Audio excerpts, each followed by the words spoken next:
They ask you how you are, you just have to say that you're fine when you're not really fine, but you just can't get into it because they would never understand. I guess I better start that. Hi, my name is Grace and welcome to my space. That's your intro. Yes, I switched up my hair. My Maxine Shaw braids, well, they were about 2 months old. So I decided to throw these on. Let me know what you think about them, doing something new. But that's not why we are here, and that's not why you clicked on this video. You clicked on this video because the title said, reviewing Innisfree skincare. And so that's what I'm gonna do. So jumping in, Innisfree, I feel like is probably the most accessible Korean skincare brand in the States, the US of A. America. In all of the skincare products I've tried and I've used, there's hundreds. I've spent a lot of money on my face. In all the skincare products I've used, Innisfree is kind of the brand that I find the easiest to recommend to friends. I find the easiest to get my friends into because, well, they're easy to access here. Like their site's really easy. They market to America. Like they have in-person stores in America, which is, you know, not common. So because of that, Innisfree actually ended up being one of the first Korean skincare brands I got into. And it just really opened the door for my obsession with all things Korean skincare. And I have not looked back. So before we get into the products, a quick rundown of why I prefer Korean skincare over American skincare. I think there's 3 big reasons. Reason number 1, affordability. Highlight that reason, blow it up, underline it, swim in it. Drown in it! Affordability. I just can't afford what Sephora seems to think I can afford. And I don't know why Sephora thinks I can afford that, but I'm really going to appreciate if Sephora would just like stop doing that because it's a lie. I cannot afford a $90 clay mask. Thanks. I just feel like if I'm going to spend upwards of hundreds of dollars on 4 products, I would just need to know those 4 products are formulated in the best way possible, bringing me to point number 2. American formulations just kind of aren't as advanced as Korea and European and just not Western in general. You know, our rules, regulations are years and years and light years behind, and our science is kind of light years behind. Because I think for the most part, skincare is now becoming part of our culture, but it wasn't really part of American culture. Like I'm still trying to convince boys that I talk to that like, it's not a crime to wash your face or underneath your fingernails, but that's neither here nor there. So I feel like because of that, skincare seems like a luxury in America. It's not really like, oh, everybody just takes care of your skin. It's kind of like the fancy, the bougie. Now, that is completely different over in the eastern part of the world and specifically Korea and Japan, where it's kind of the opposite. Whereas like skincare is really accessible, pricing is really accessible. So you have your ranges. Obviously you have your super luxury that is just like insanely expensive, but then you also have your really, really affordable, and really, really affordable does not necessarily mean formulated like crap in a way that simply does not happen in the States. Oh, I said there was a 3rd reason. Oh, packaging. I love the idea that I'm gonna get such cute little packagings and everything. Like, I just love it. You want a great example of some cute Korean skincare packaging? Pause. I use this to clean the makeup off my brushes. There's flowers in here.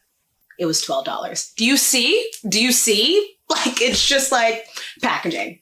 I think for me, my philosophy in skin is always like, your skin needs to be as healthy as possible.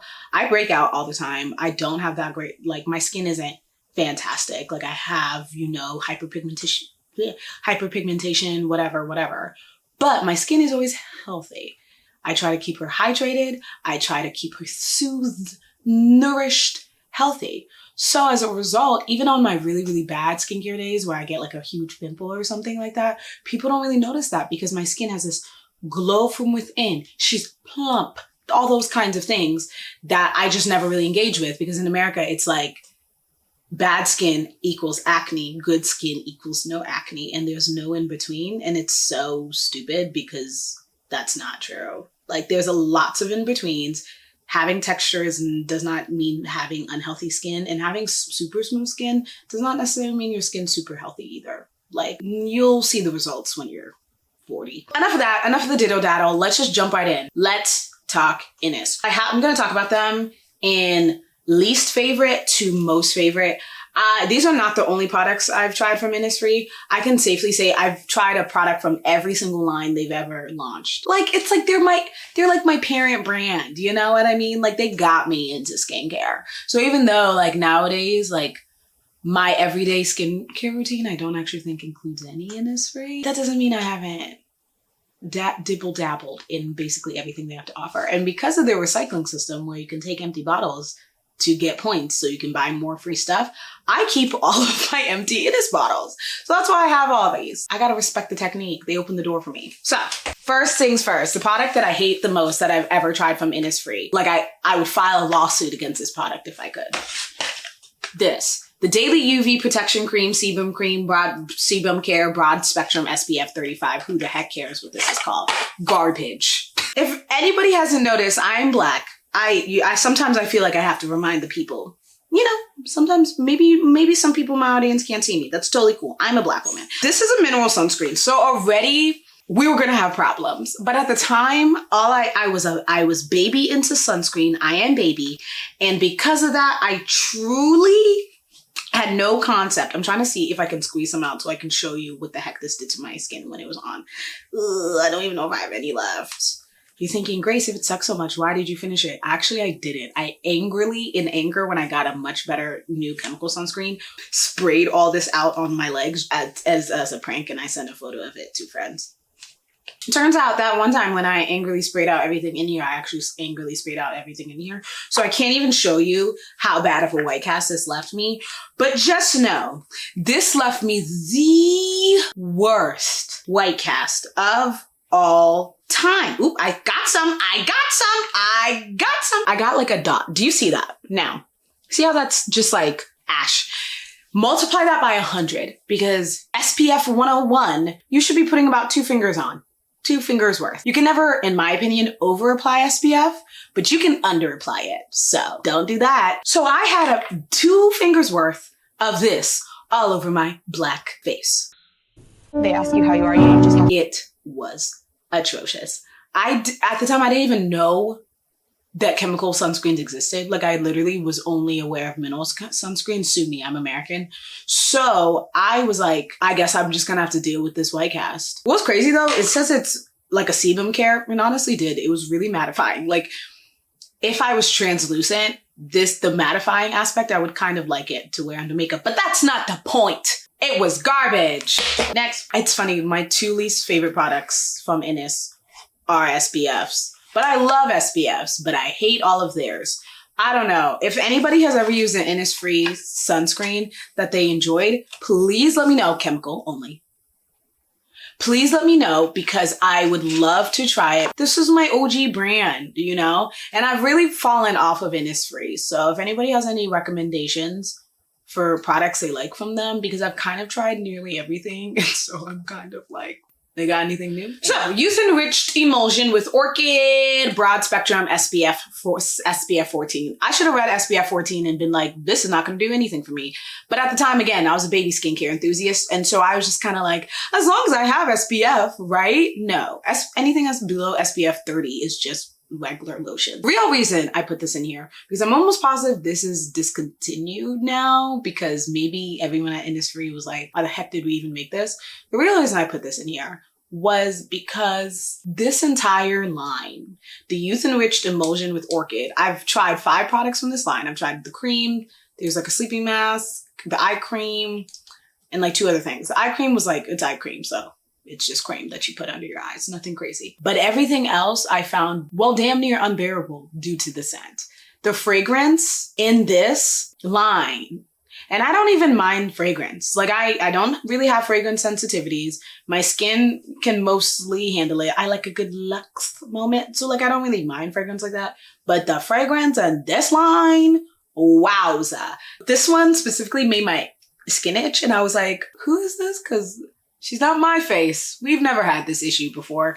There's tons of flower essential oils in here, flower extracts and all that stuff. And I'm thinking that may be the issue, because I don't really do well with floral extracts. They are known to be some of the most irritating next to citric. So maybe that's why I was so like, but this product, the lid came off And I was like, you don't have enough value for me to fix this. So I'd never put it back on in order to spite the bottle because I didn't like it that much. Now I wear it on my body because I don't waste products. Well, I did waste that other SPF, but like I wasn't auditioning for White Chicks, so I had to waste it. But I don't waste products. So I wear the rest of this on my body and it like works fine as like a body lotion. Again, it's SPF 14, so it's not doing that much against the sun, but whatever. Next, is there a bug in this box? That's crazy. I'm almost positive you like switched in the bottle of this to get some more skincare. So I have the box, not the bottle. This is the pore refining serum. What drew me here was it had squalene in it. It said it was going to help you control my oils and refine my pores. Because as everybody knows, your pores don't open and close and you can't really change the size. But you can change the appearance, the look. You can affect the appearance of them, make them look like they're smaller, even though they're technically not. Because you're controlling the sebum and the oil and all the gunk in there that makes them look even worse than they may or may not be. So I was all in here like, this is going to be the product that does that for me. No, it stung my face and was weird. Like products that sting my face, I'm immediately like, what the heck was that? Because again, I don't normally deal with that ever. So this stung my face and it has all types of, you'll know a pattern with Innisfree products. They're fragranced at AF with all types of fragrances that a lot of people don't like, but like, whatever. I don't really hate fragrance that much, but this product, yeah, she wasn't new for me. It didn't really do any of the things it said it was going to do. And I don't know. At the time, my skincare routine was like 20 steps. We've reduced since then. But at the time, my skincare routine was a bit excessive. So, but because of that, I could never really tell if this was being any benefit or if it was like steps like 17 through 19 that was fixing me up. But all I knew was it took some perseverance to finish this bottle. Mostly because I wanted to use that empty bottle to turn it in and get points and buy different ones. Next, this. Okay, this is the Innisfree Refining Foaming Cleanser with green barley. The green barley, every ingredient line kind of does a different thing, which I also think is why Innisfree has always been so accessible to me, because an entire line, somebody could tell me they're like, oh my gosh, I have like really dehydrated skin and this and this and that. And I could be like the green tea line because that line is focused to that. And I always think that's awesome. So the green barley line was kind of like their exfoliating line. You know, everything had a little bit of AHA in it, had the lauric acid, the lactic acids, the glycolics. Everything had a little bit AHA, BHA. The barley mask, chemical exfoliating mask, I actually loved it. And I think it was a much better version of a product that I'm going to talk about next. But this cleanser dried me out, which is really unfortunate because I'm oily. So if it's drying me out, what do you think it's doing to people with dry skin? I don't really mind foaming cleansers. My favorite consistency is between like a gel. I don't like purely gel cleansers. I feel like I'm not washing off anything. Again, I have oily skin. I also dabble in the makeups, so I need something stronger. So I like the in-between. This foaming one though, just stripped my face right off. And it is there's green barley vinegar to help exfoliate and get rid of flaky skin. And it did that. And my skin looked smooth, but my skin was also squeaking like tennis shoes on a stage. Awful. I've just found so many other cleansers that don't completely strip your skin while also cleansing it. I think stripping, it reminds me of very much like a Western formula. Like your face is going to be clean. But at what cost? Next, coming right in. Innisfree Moisturizing Jelly Softener. This is one of those peeling exfoliators where it gets you because you pour the product on your face or whatever. And when they're testing in the store, they pour it a little bit on your hand and then you rub it in and then the beads start coming and you're like, oh my God, it is peeling my face off. What? And to a degree, there's, some dirt and, excess is coming off. It's not really taking off your skin as much as possible. The product itself beads up. That's not to say I don't like those Homage, whatever products. I actually really like them. I recommend them a lot for people who won't pack up those physical exfoliators, like people who still to this day are putting St. Ives apricot walnut scrubs on their face. I'd like to pass them a gentle, here you go. Because it's like, it gives them that feeling of that physical exfoliation without the physically damaging your face. But that's not why I didn't like it. I didn't like this product because it didn't do much. In the beginning, I was convinced. I was like, this product is transforming my life. My face feels so baby smooth and freshy fresh. And honestly, I think it was, because this does have a little bit of AHAs in here, the smallest amount, but it's mostly those beads are mostly gonna like physically exfoliate. So it does give you like that instant baby smooth, whatever, but it's so short-lived that it's like, well, what was the purpose? Like I spent money on this. And so that was kind of the downside. And once I truly graduated from here and like graduated into my AHAs and my BHAs, then I realized, oh, I could just get long lasting results instead of like a one-time fun, you know? Not great. I would definitely recommend this product though for people who, and just these types of products for people who are still physically exfoliating and instead are looking for something that kind of gives them that feel of like something rubbing and like exfoliating that dead skin and dead stuff off your face without like using rocks and stuff to do it.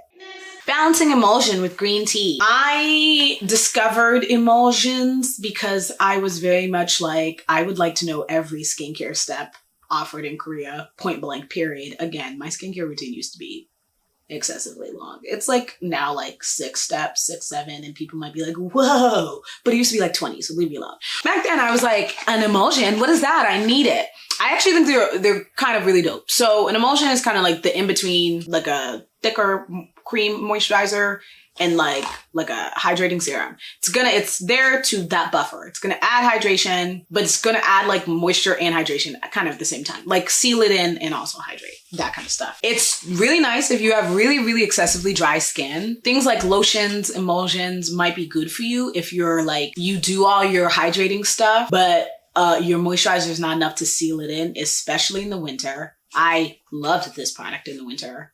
So that's really good. I don't have dry skin, but in the winter, I lived in New York, so you can imagine what happened to my face. If you have really oily skin, an emulsion is actually a really good replacement for your final cream. Very good for the daytime. It's super lightweight. It's not gonna drown you out. It's not gonna make you feel crazy or anything like that. It's ranked basically in the middle. It's like in the middle categories of products for me, just because it's not necessary. You don't need it. I mean, you could say that about a lot of skincare products outside of like any form of cleanser, hydration, and SPF, and a moisturizer. Basically everything else you don't need. But this was like specifically like you really don't need it. Like I would really recommend an emulsion for somebody who, 1, super into skincare, 2, has one of those concerns. Either creams are too oily for you and you just need something lower than that, but you don't really like the consistency of like gel daytime moisturizers, or you're so dry that you're like, please God, somebody help me seal it in something. That's where an emulsion comes in, but it's not really like, if you're like looking at your routine and you don't see an emulsion, okay, your routine's still probably great. Next, my lip balm from Innis. It is the straight up like, I almost wanted to say robbery, but I don't want to get sued. It is just straight up dupe of the Glossier like lip ointment, the universal lip whatever things that come in the tube.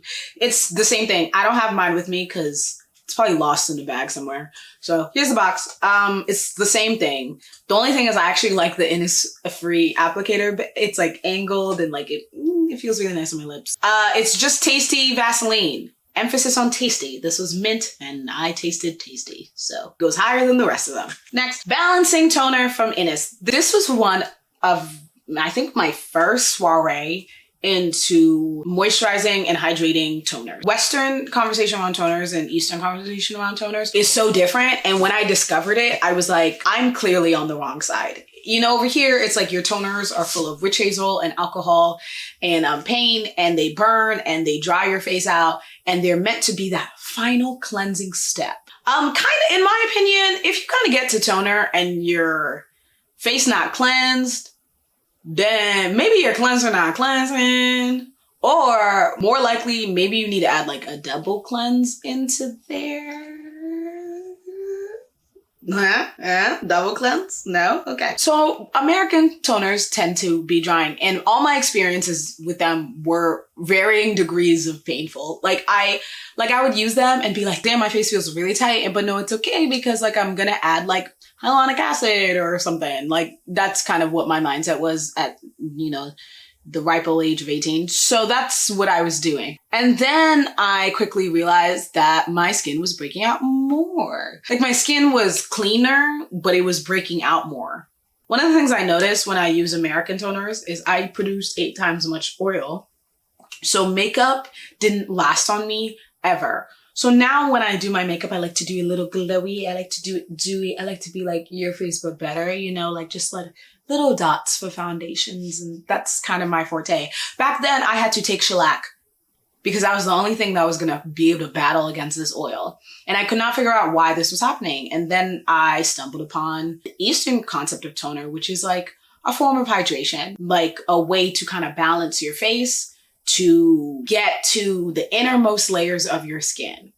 And that was just like such a different concept to me. I was like, whoa, it's not meant to dry you out even more. It's actually meant to do the opposite so that your face doesn't start overproducing oil. That's crazy, dude. So then I got this. This balancing toner, honestly, I think is a little bit more of like, not quite essence, because it didn't have the lightness of an essence.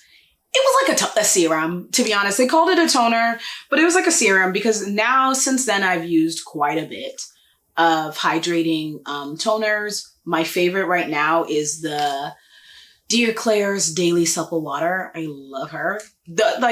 And those are like, it's like water. It's like water for my face, and my face just goes, and it's really, really nice. But this was too thick for that. So it didn't like, I'm like, maybe I should have ranked this lower because I don't know what the heck this did.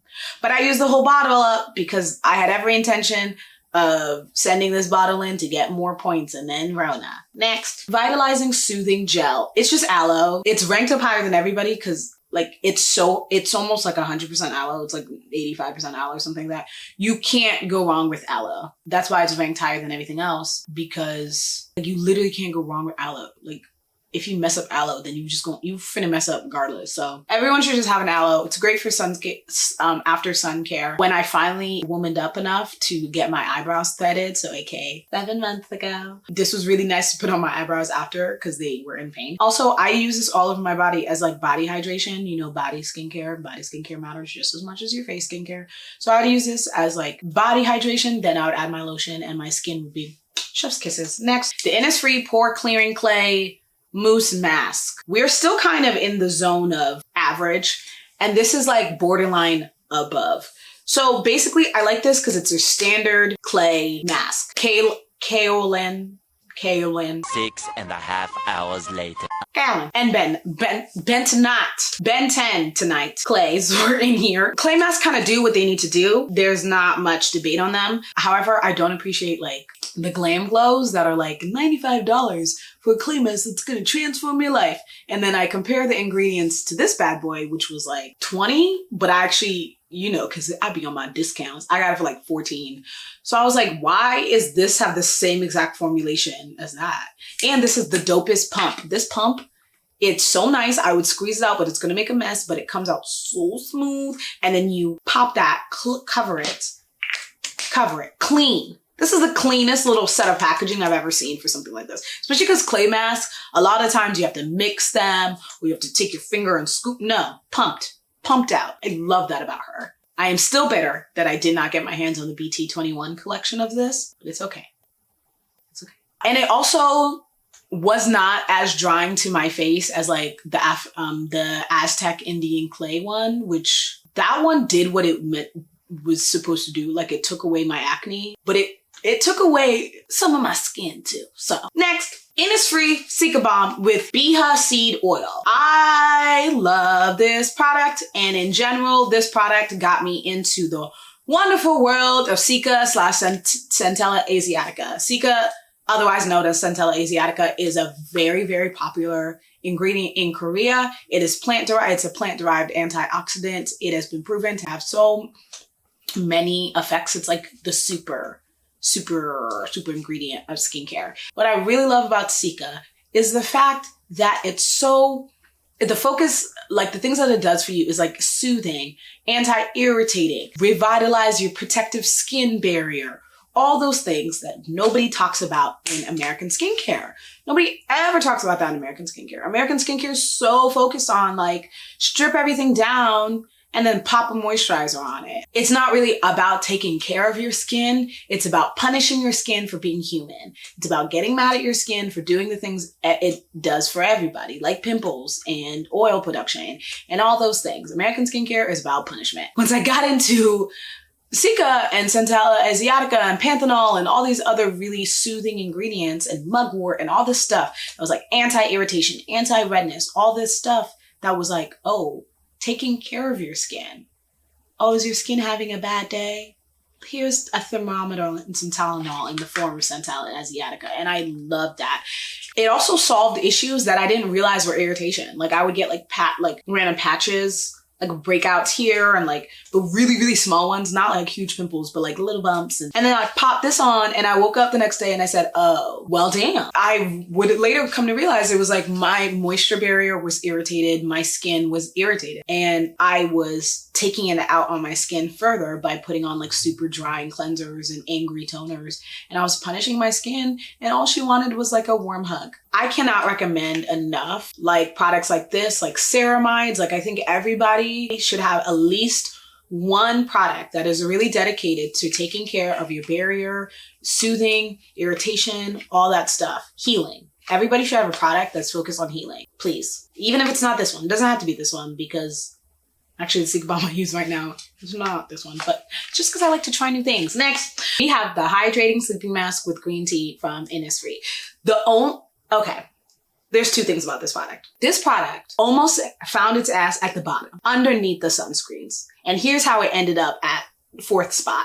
This product has beads in it. I don't even know if you can see that on camera. Those little beads in there, wow, still smells fantastic. Ooh, it smells like a shower. Anyways, those little beads were so hard to massage and break up. The idea was that you would like massage them and then they break up and whatever.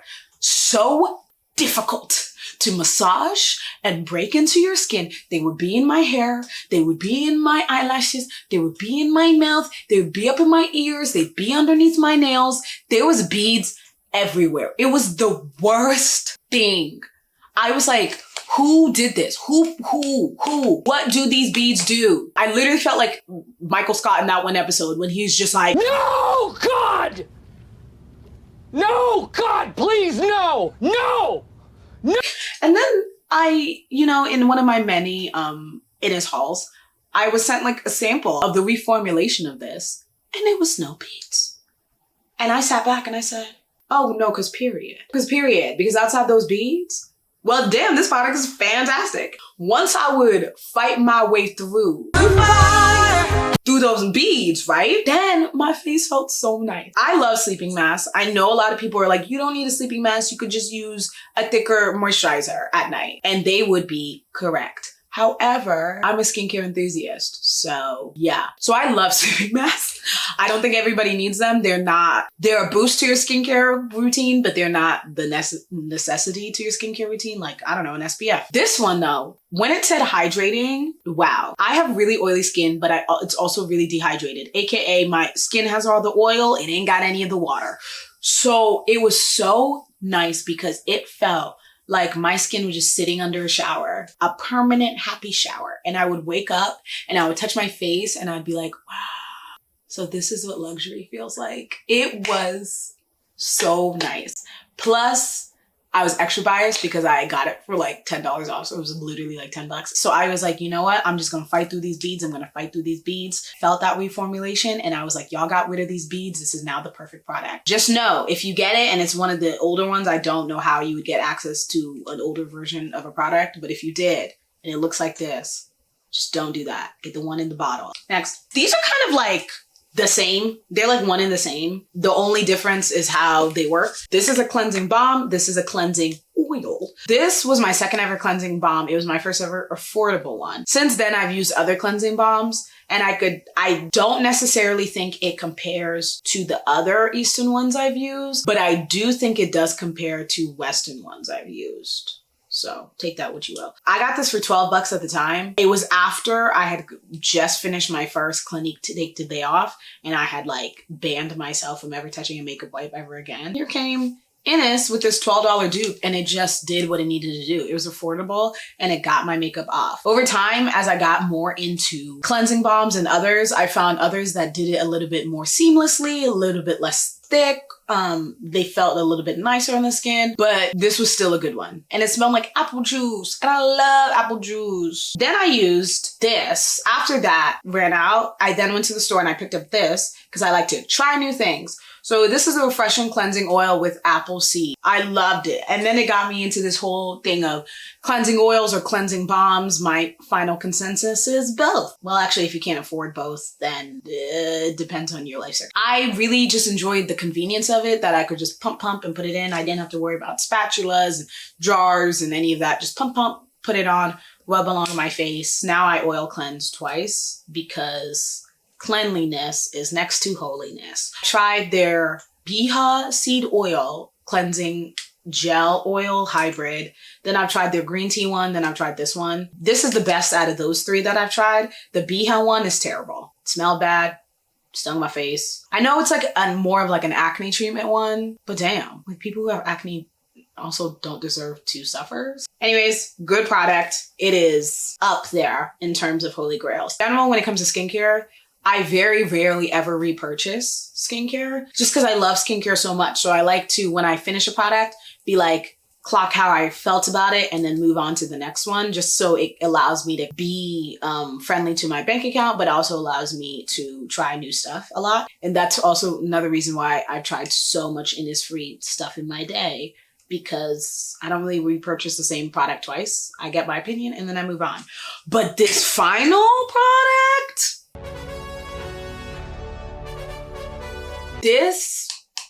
that's my girl. This right here, I purchased 3 times before I was like, hey, let's test out a different toner, okay? I used to burn through this. I would have drank this if I could. God, I miss that smell. My favorite Innisfree product of literally all time. After using the original, I went and bought the bigger version of this. This is their pore clearing toner 2 times size with volcanic clusters. It is in the same line of that mousse. It is a cleansing toner. Now, I know I said, I spent that whole time saying like, you don't really need cleansing toners, like American cleansing toners are too stripping, this and this and that. This was the opposite of that. I felt like this really did add additional cleansing to my face that I was like, wow, okay. And it just made my pores look so good, but it also was not drying out in the slightest. I would put this on and my face would just feel so good. Now, again, I have oily skin. I don't really have dry skin. So I don't really know if this would have that impact on somebody with really dry skin, because I don't really think basically any cleansing toner really has that impact on somebody with really dry skin. But for me, she was perfect. She added hydration while also just making my pores seem so minute, which was crazy because I have big old pores, and she made it seem like I didn't have any pores, and I just love magic. Innisfree products have a lot of fragrance, like a lot of fragrance. Everything except their sensitive skin line. Their sensitive skin line is fragrance free. So I applaud them, and I actually really do appreciate the fact that they have a line dedicated to sensitive skin, no fragrance whatsoever. It's really nice. But because of the fragrance, some of their products are hit or miss purely because of smell. Like, I don't like their cherry blossom line. I've used all the products from it. I don't like it. That cherry smell makes me want to gag. I don't like that youth orchid line. The smell makes me want to gag, whatever. The fragrance of this toner and this line in general was so clean. The cleanest, drippiest drip I've literally ever. Like, if I could, I would buy 800 bottles of this. And eventually, once my bank account's where it needs to be, I will return to pick up my baby girl. If you're looking for that additional step of hydration and you have really oily skin and you're like, no, I do need a toner that is going to control that oil and cleanse up them pores and all that stuff. I do need that. My skin is that oily.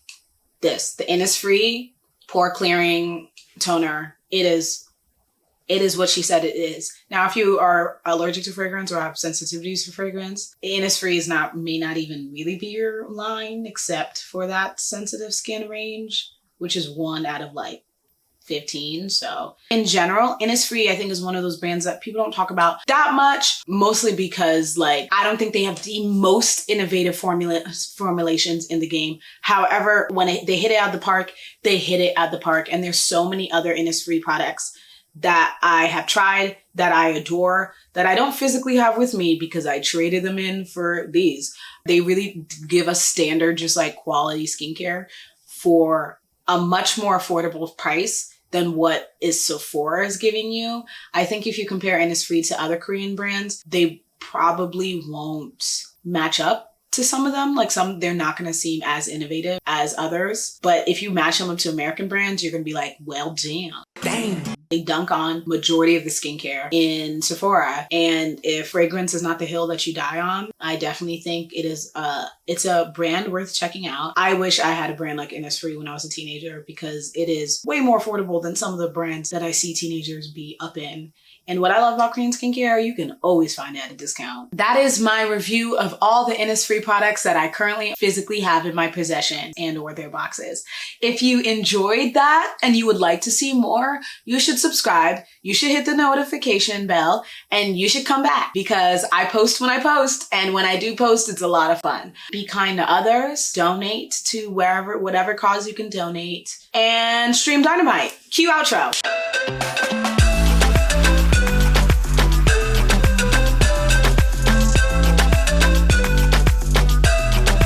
This is gonna be one of them videos where I can't say anything. I can't even start. I'm looking at the viewfinder, not even looking at the camera. Is that what today's gonna be like? Okay. Word.